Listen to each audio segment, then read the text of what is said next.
dalang slendro benten nyuwun sewu nggih kagem dalang-dalang mas-mas kula sing hebat-hebat niku. Niki rak beda panemu, beda prinsip sing penting alure meh padha. Alure meh padha. Niku Bratajaya niku nggih asine nggih kaya tresna karo apa iki karo Arjuna. Awas sampean kita gak yakin aku. Cerita ngeten iki kok kamu menggiring opini yang tidak-tidak loh kamu itu. Leres kula niki mboten menggiring Mas. Iki cerita wayang. Oh, wayang. Wayang niki jenenge Cinta Segitiga. Oh.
Kasu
bunder kepleng sumorot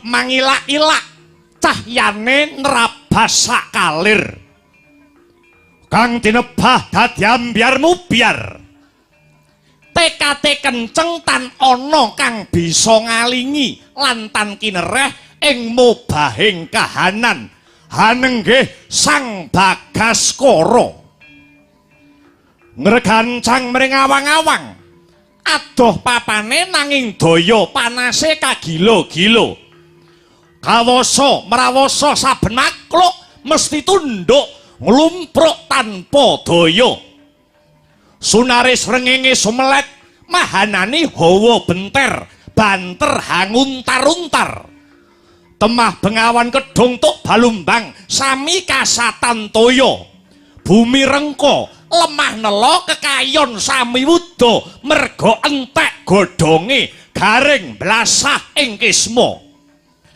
saben-saben kang gumelar gampang kobar dening swasana gampang kobar dening uruping geni labet garing lan ringkiye ora ngemungake wreksa wisma wana nadyan jiwa manungsa uga gampang kebrongot kobong dening swasana panas baran buteng budine larang sabare gampang muringe kaya gegem mawa saenggon-enggon bisa mubal saben sing golan maletik malatu-latu merga ngendelke kasudirane ngendelke panguasane lan ngendelke kadonyane kautaman lumpuh tepo slira rapuh rasa kamanungsan rubuh dupeh bisa muwus banjur omong sak gelem-gelem guneme manguwuh-uwuh rasa gething den pupuk saya wimbuh nyacat ngino sak pepadane tanpa rasa pekewuh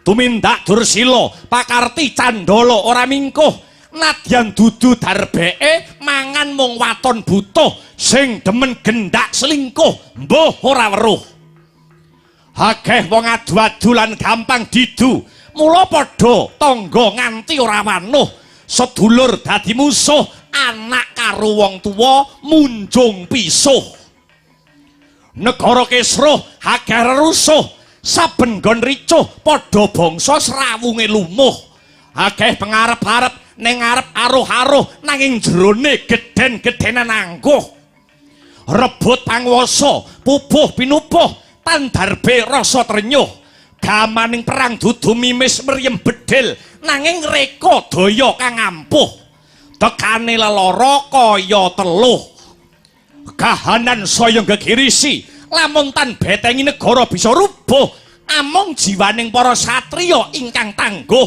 para prawira kang usaguh dadi tamenging negara ngudhokake urip kanggo nuwak adeg jejeking nusa klawan bangsa tekad kang ora mingkuh tuhu prajurit sejati kang terus rumeksa rahayuning nagari murih tetep lestari widodo lan wutuh dekaning para tamtama kaya mendung kang ngiyupi weh pengayoman lan ngayemi para kawulane kridane para kawula muda lan putra bangsa nyangkul karyaning praja linambaran tulus hangabdi dadi wujud sungkem bektine mring Ibu Pertiwi tandang kridane yen Candra kadya banteng ketaton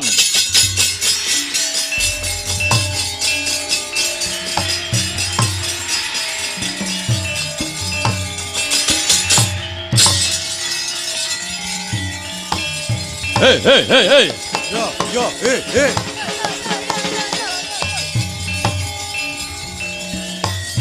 La.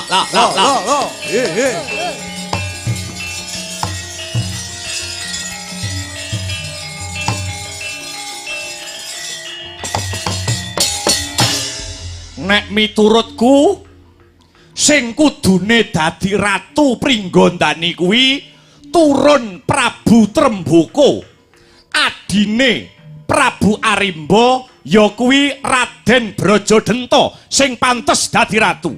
Ora bisa. Lelabuhane Brajadenta ki apa?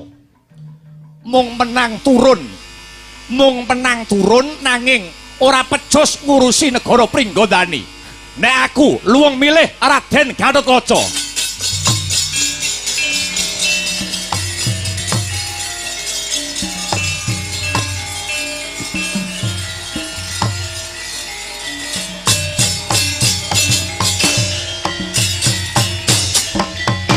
Hey. Yo. Hey. Ya.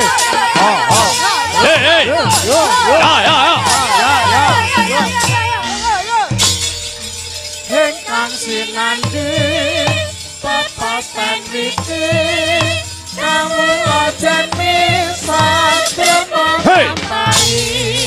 Ingkang sinandi papasan witi kamu aja bisa termampai. Tombak, tombak. Yo.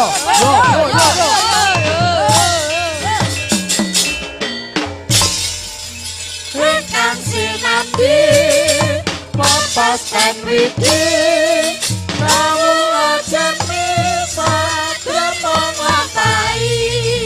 Ingkang sinambi papasan witi kamu aja bisa termampai.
Mingkar mingkur dengan koro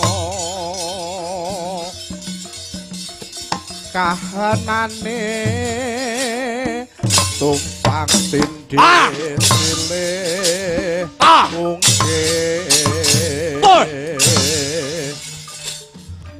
udan pangis banjir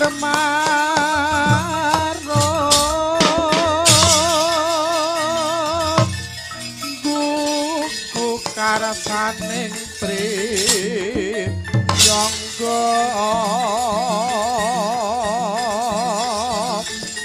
arep mukten apre dadi ratu balila sang braja denta den panggak sang braja Gusti. Hey!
Begegek ugek sadulita hemel lae ndara kula den ndara Gatotkaca kula sawang saking lekering wadana jaiting netra kang sarta tepunging wimba sampeyan kadosipun lagi ketaman duh kita sing sampeyan penggalih menapa den kula aturi paring dawuh Semar minangka batur pangembating tutur sinten ngertos tutur kula sembur kula saged madhangaken pepeteng ngudari reruwet handika Ndara Gatotkaca den suwawi kula aturi paring dawuh baya wonten perkawis ingkang pundi dene paduka ketingal bingung bilung-lungan Ndara Gatotkaca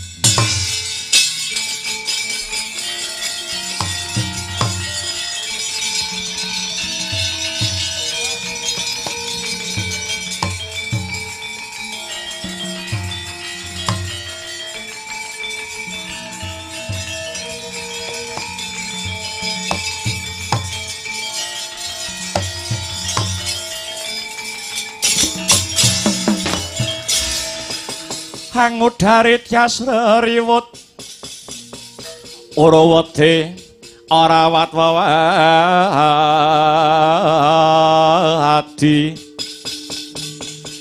wedi lamun kauningan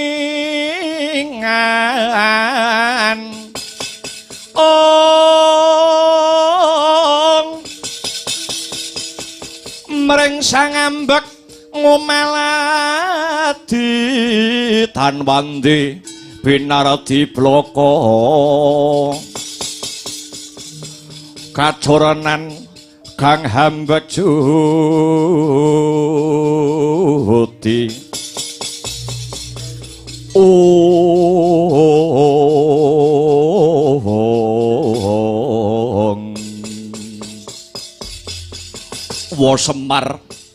Wa Semar Badranaya Wa Semar ora bisa ngrasakake panandang sing tak rasa Wa Semar awit apa awit dawe Ibu Arimbi nganti mahanane jibek bebek rasaning atine Gatotkaca Wa Semar Kang Ibu Dewi Arimbi dawuh napa den kok ndadekke sampeyan bingung Wa Semar ora suwe maneh bakal diadani wujuding wisudan ratu mapan ana ing negara Pringgondani mongko Kanjeng Ibu Arimbi paring dawuh sing bakal lenggah dampar keprabon dadi ratu mapan ana ing negara Pringgondani ora ana liya kejaba mung Gatotkaca kamangka Wa Semar kamangka aku ora saguh dadi ratu mapan ana ing negara Pringgondani Gatotkaca rumangsa durung pantes dadi ratu mapan ana ing praja Pringgondani wo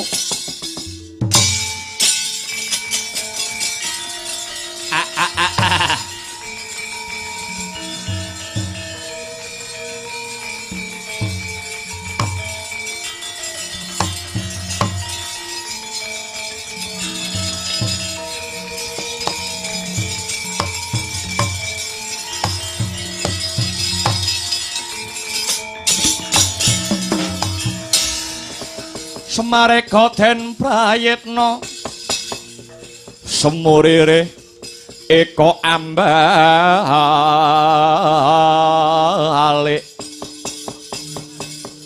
Didioni Gandayani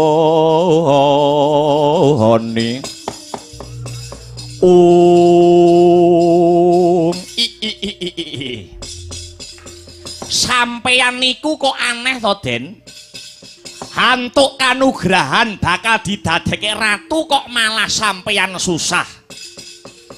Wa Semar Gatotkaca ngrumangsani Aku lagi bocah wingi sore, aku durung mumpuni ing reh ilmu kaprajan.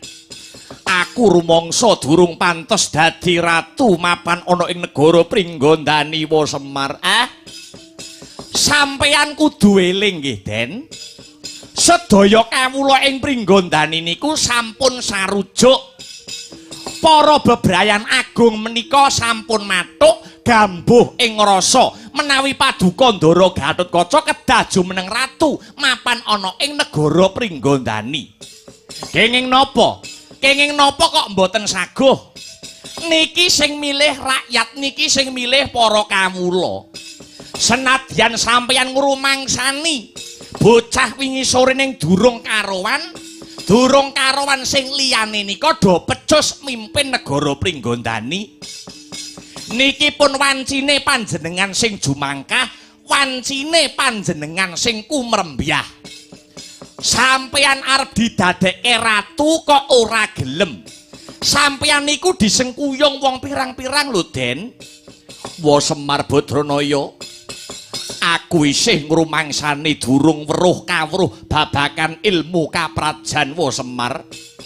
Mangke kalih mlaku nggih, Gus. Halam badhe hane nuntun lampah sampeyan.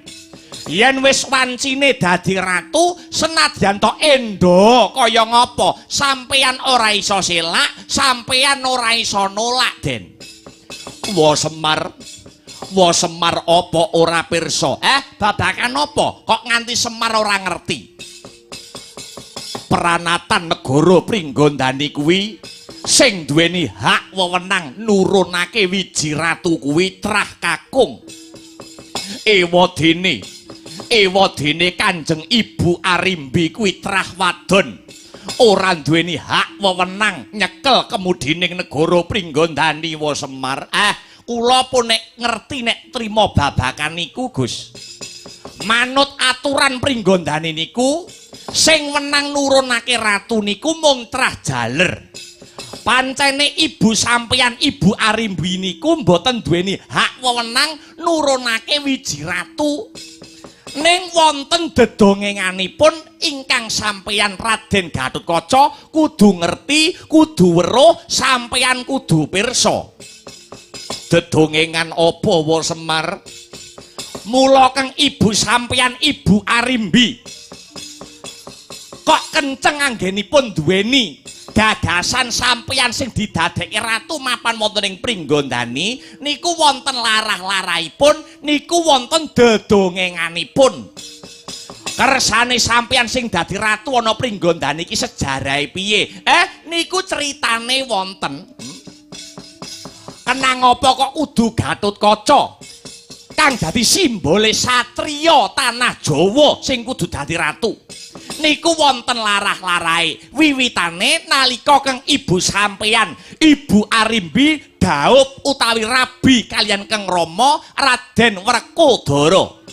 Kareben gamblang, kareben cetha kula tak crita nggih.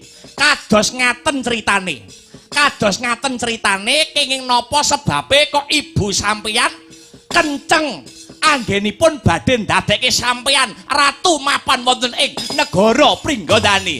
Kados ngaten dedongenganipun, Gus.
Sejatine satriya Hei. Utama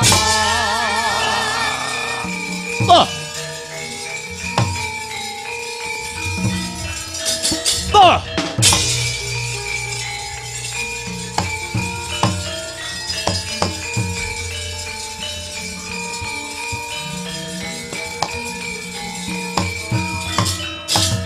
Tuh. Tuh.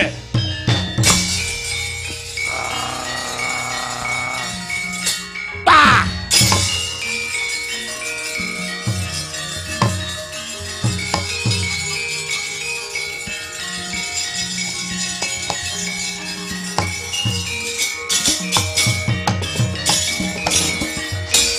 Rumah Wahyut sang Yaksendra Kura rupa mangsa kadi angin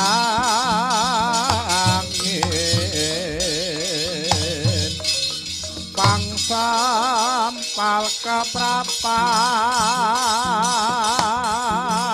selo selo kapalasat satu lumah yumangungsi kagiat kagudo sang Joko bumi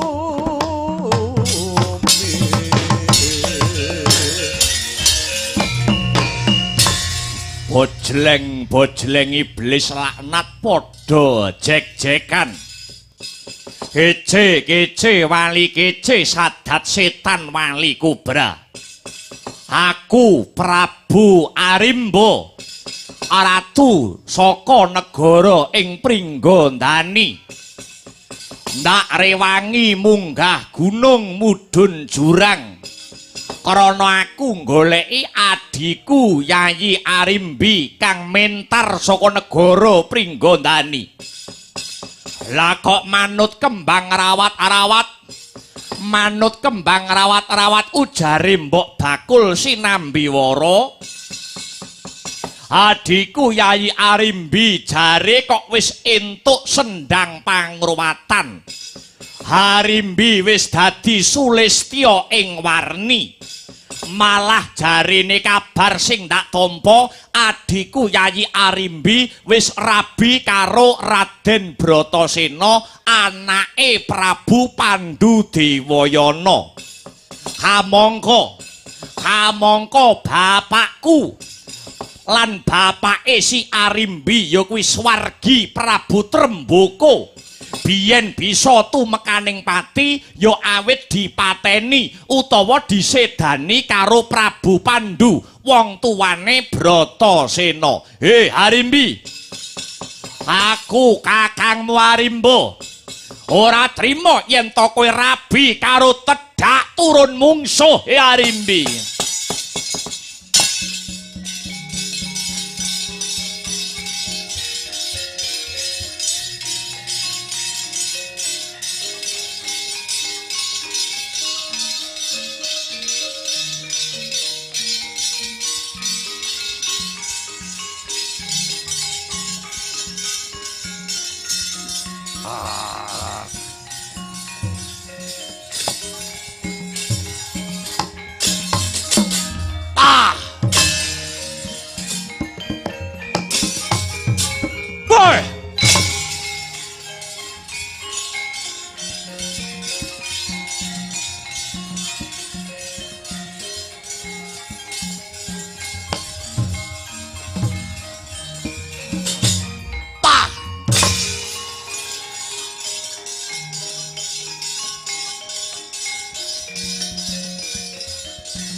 Rekata Dian Bratasena kampuh Lembang Bintulu adi sarira ngamula dumung kodhek wok simbahar jojo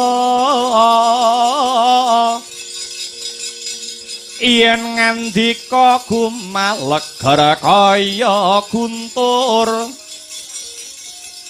kadang panenggak Pandhawa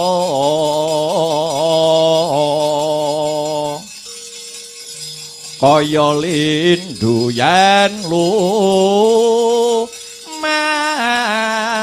maris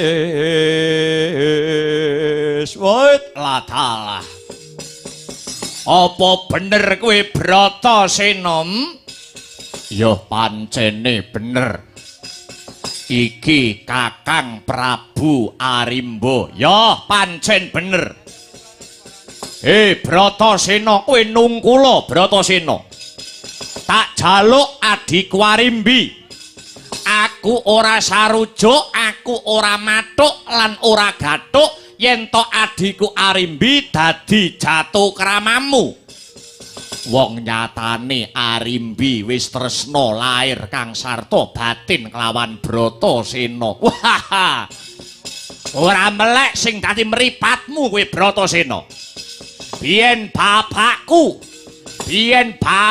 sing nyedani wong tuamu Pandhu Dewayana utang loro saur loro utang pati disaur pati ora kena tedak turune Rama Trembaka Rabi kelawan tedak turune mungsuh ya kuwi tedak turune Prabu Pandhu ya bapakmu kuwi mbuh ora bakal tak gagas ora idep nyatane hadimu Harimbi wis tresna lair trusing batin kelawan Bratasena ladalah biangsat elek kowe Bratasena kowe satriya nanging wegah rekoso ibarat tenguk-tenguk mung nemu kethuk yen nganti kaya mangkono tetel sing dadi jiwa kasatriyanmu ora ana guna paedahe kowe madeg dadi satriya yen arep boyong putri ayo bedan negarane sirnakno ratune bandanen Arimbine boyongen Bratasena butuh ora kenek dieman maju kepara ngarsa leganing atimu ngejak pirang dina ladeni wah geget siung pengapit bialiaran kowe ganjur pecah ndasmu Arimba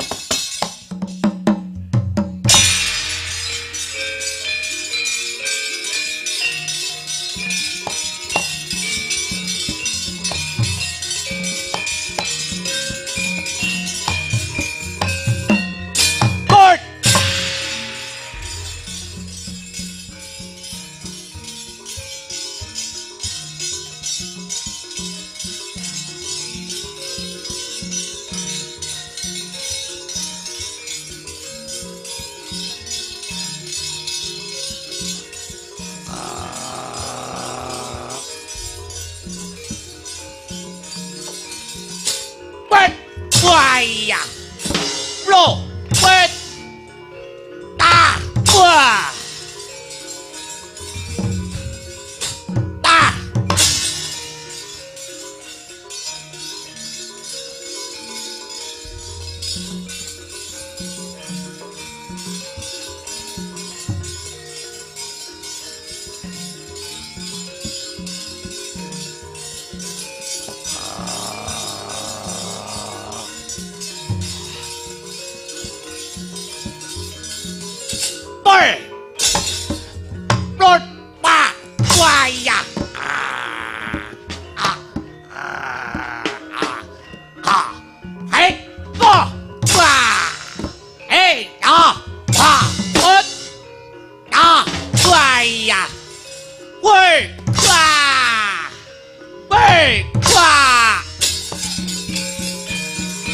Iya.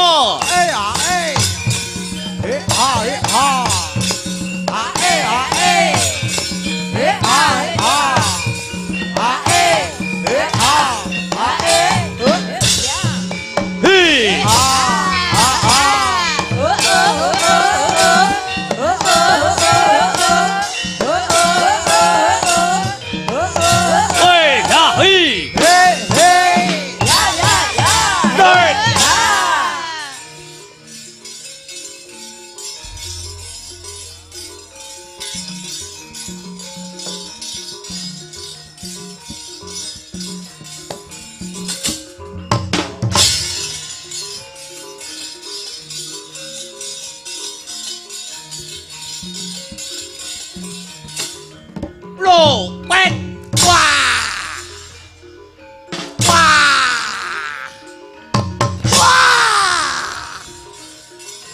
Ah.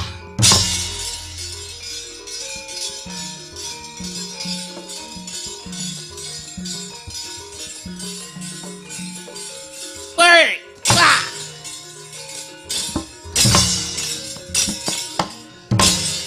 Wait. Wah.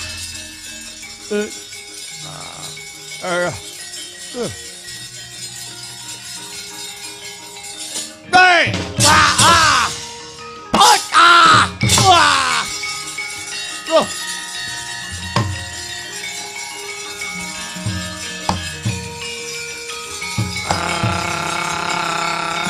Ah. Hey. Hey. Ah. Hey. Hey. Ah. Hey. Wah. Ah. Hey. Hae, ha ha. Hae. Hae, ha ha. Hey. Hey.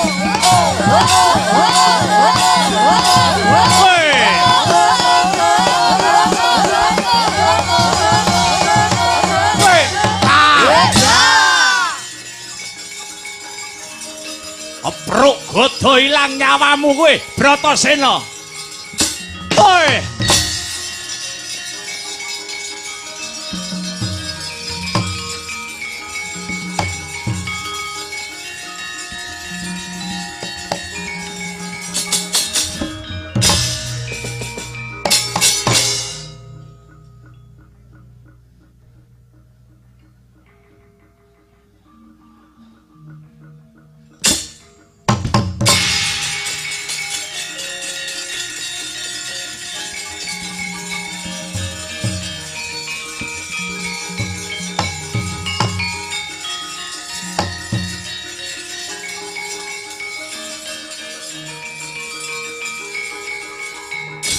Ya, gadamu didu karo gadaku. Ayo, isih gedhe gadaku. Ya, tak akoni jek gedhe godomu ning atose jek atos godoku.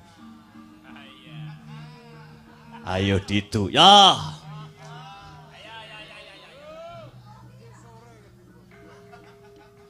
Ai!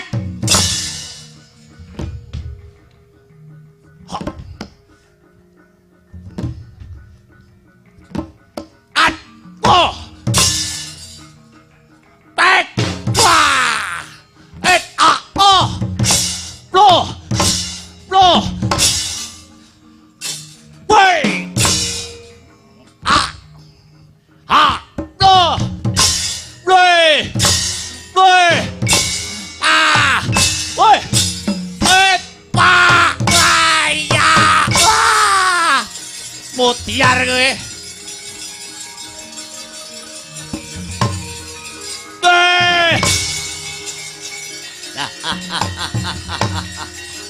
Ayo ngateko. Ah! Ye! Ah! Ateko Bratasena.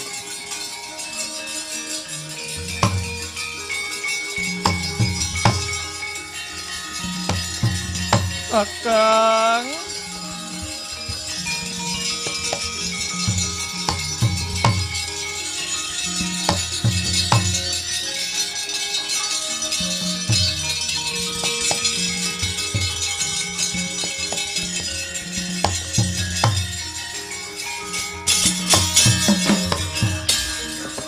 Sinokarata mrehtar tamtu tantuning utama titi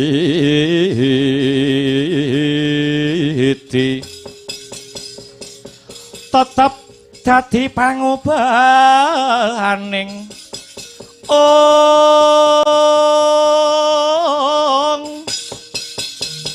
wadya tentreming adi tamtu kena dinulada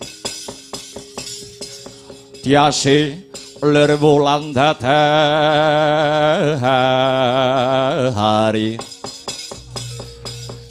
ing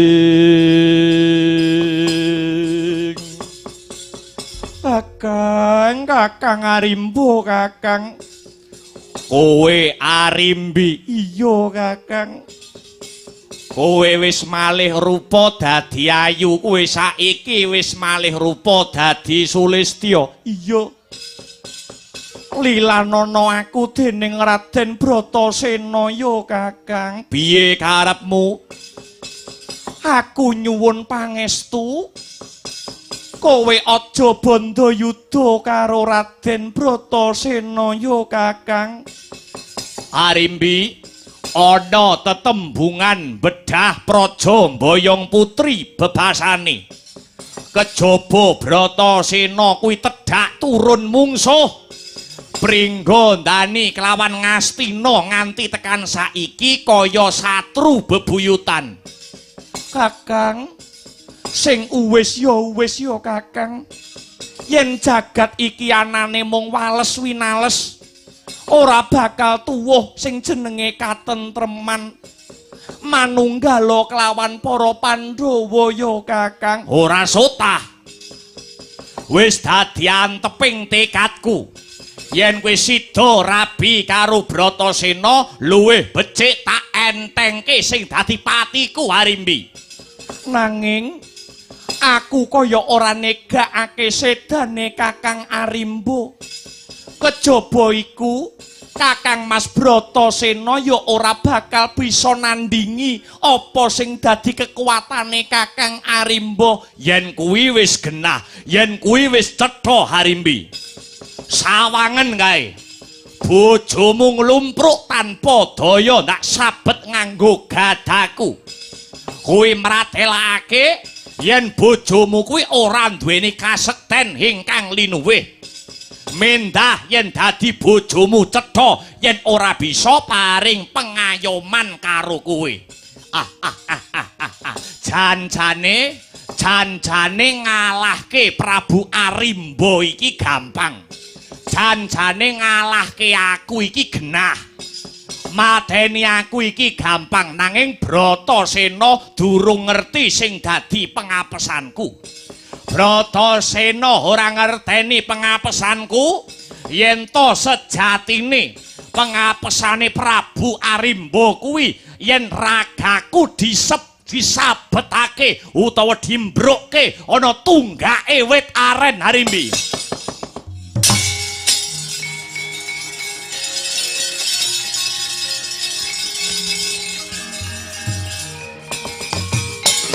Ucap kacarita nalika samana nglumpruk tanpa daya prasasat linolosan otot bebayune sang panenggak Pandhawa Raden Bratasena.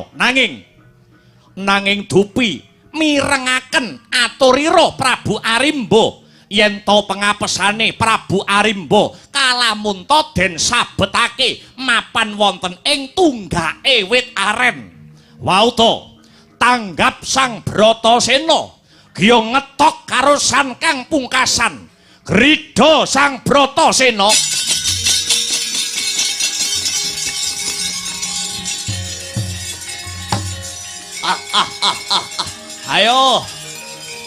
Ayo ngadeka kowe Bratasena.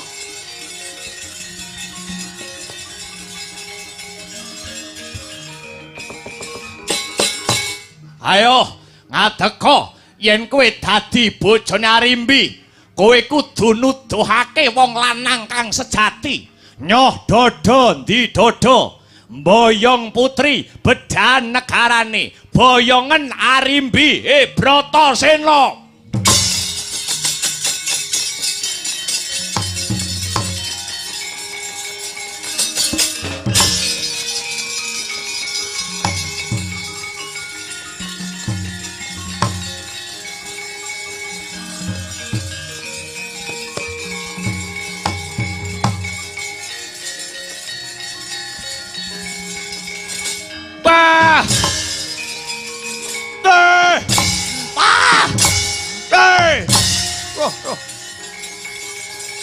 Loh.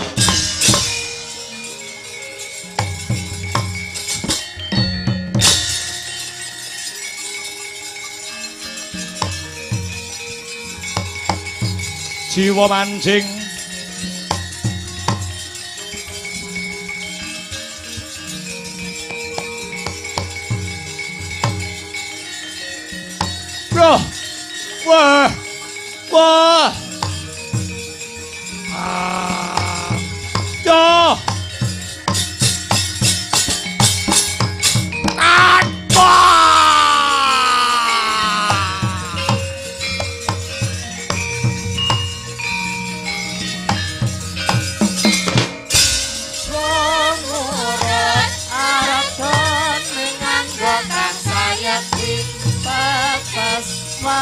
waspa angiring jiwa manjing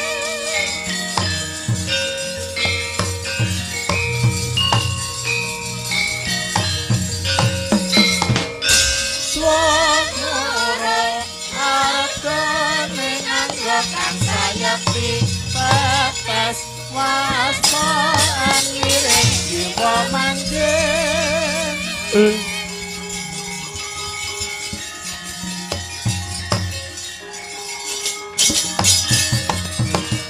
Kakang Arimbo Om.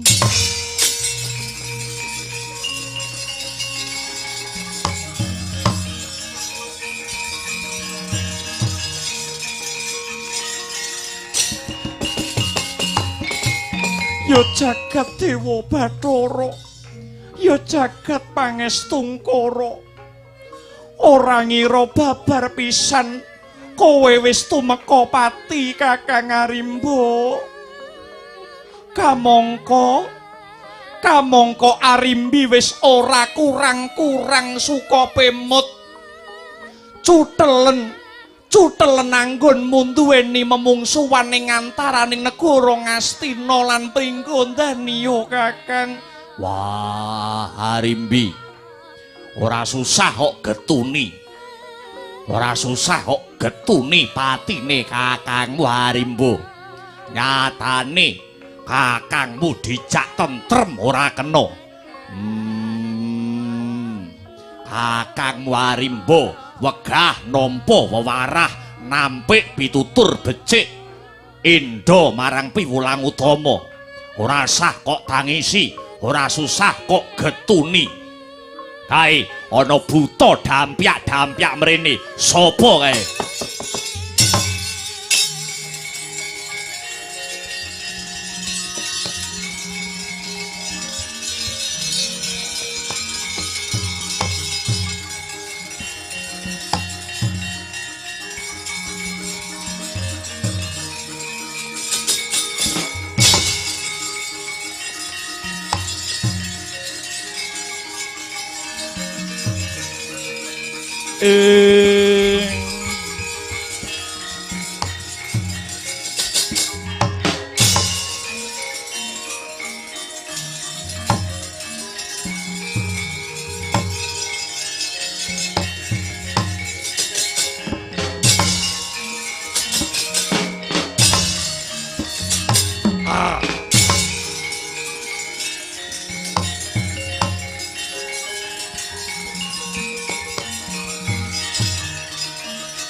Buta Pandhawa tata gati wisaya ngendriyaksa sara marupa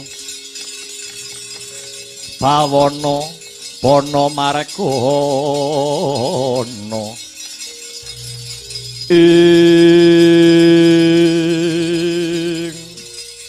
wah kowe sapa sakpatine Kakang Arimbo? Iki ana buta loro sak kembaran sapa kowe? Inggih Raden, mugi kawuningan. Kula menika kadang anemipun Kakang Arimbo lan Kakang Mbok Arimbi. Sudi amastani nami kula pun Brajadenta. Ula Brajamusti Raden. Wah, apa kowe bocah loro? Apa kowe buta loro sak kembaran arepe mbelani patine kakangmu apa piye? Oh, babar pisan boten Raden, babar pisan boten.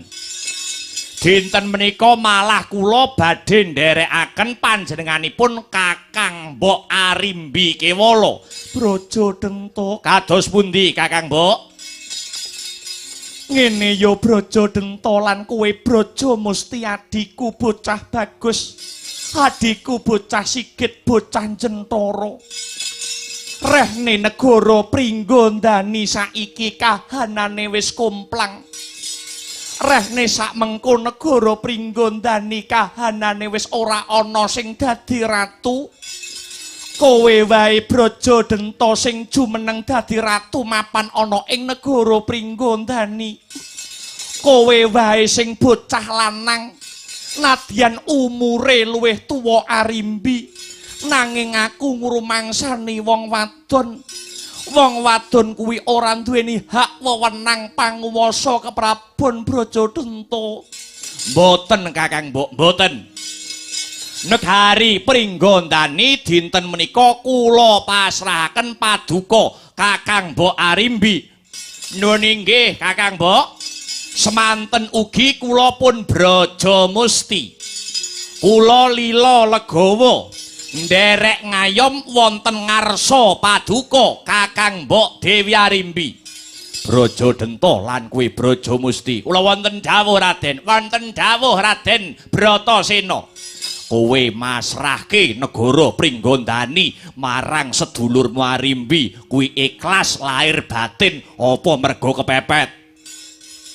Lahir batin Raden, lahir batin. Kenging menapa kok Brajadenta kepengin masrahaken negari Pringgondani sakwutuhipun dhateng Kakang Mbok Arimbi awit kula kepengin nyuthel cecungkrahan ing antarane Ngastina kelawan Pringgondani. Inggih namung kanthi cara Pringgondani kula borongaken Kakang Mbok Arimbi. Ngastina lan Pringgondani ing salajengipun badhe rukun lan manunggal dados sawiji. Bagus. Yen to nganti besok kowe nganti ngundat-undat, yen to nganti besok kowe nganti ngundat-undat negara Pringgondani piye Brajadenta? Menawi kula ing benjangipun ngantos ngundat-undat ngucik-ngucik keprabon negari Pringgondani, mugi-mugi mandya ucap kula mboten dawa umuripun Brajadenta lan Brajamusti. Bagus, mandi ora kaya ucape dhewe.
Permara reh manguswa umya ngambrengeng kadi karonaning kaswasih ring marga hamalatgung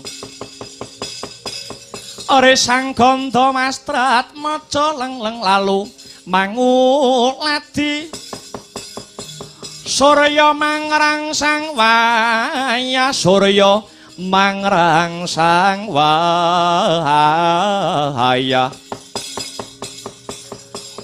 umyus amara wayahanto ing dados mekaten kirang langkungipun critanipun Den Mangkunawa Semar Badranaya. Inggih kula pun nyeritake, kula pun nggamblangake. Dados punika sejarahipun pancen bener wonten aturan negara Pringgondani, wonten prenatan hukum kaprajan negari Pringgondani, tedak turun wedok, tedak turun wadon menika boten duweni hak wewenang tumrap keprabon negara Pringgondani. Menika to ingkang paduka bingungaken Paduka menika anake Dewi Arimbi. Dewi Arimbi menika turun wedok. Kenang apa kok jenengan sing didadekke ratu? Iya, kuwi sing tak bingungi, Kyai. Lah nggih, kula pun nyejarahaken, kula pun gamblangaken kani cetha ngegla kang tanpa warana. Dados ingkang borongaken utawi ingkang hamasrahaken keprabon negari Pringgondani menika kok mboten Dewi Arimbi piyambak dudu saka karepe ibu sampeyan piyambak niku mboten. Ning niku sampun wonten keputusan saking kulawarga ageng negari Pringgondani sing pasrah sing borong dhateng ibu sampeyan niku nuwun inggih Raden Brajadenta kalian Raden Brajamusti piyambak. Malah Raden Brajadenta Brajamusti sampun janji yen nganti ngucik-ucik utawi ngundat-undat kawibawane wong atuwane Prabu Tremboko, ngundat-undat keprabon Pringgondani tinggalane kakange Prabu Arimba, Raden Brajadenta sampun sepata sampun patembaya ora bakal dawa sing dadi umure. Ados panjenengan mboten usah kuwatir. Panjenengan mboten usah pekewuh babakan Raden Brajadenta. Iya.